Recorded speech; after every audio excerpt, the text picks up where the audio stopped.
проходил мимо этого странного объекта с крестом, с надписью.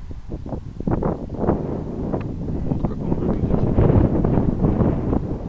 Но я сейчас вам покажу интересный трюк.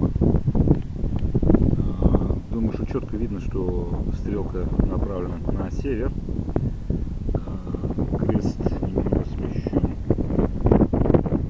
вправо относительно севера, отклонение порядка 3 градусов. Прибавляем компас.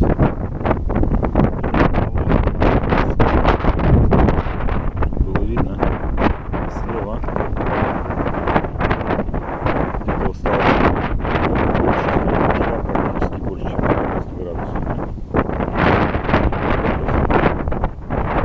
Возвращаю его назад, ложу на прежнее место, и позиция стрелки восстановилась.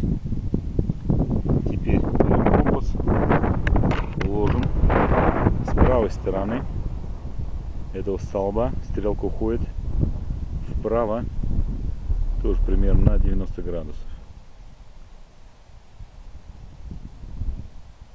Возвращаем назад, и стрелка вернулась в прежнее положение. У кого какие идеи, жду ваших комментариев к этому видео.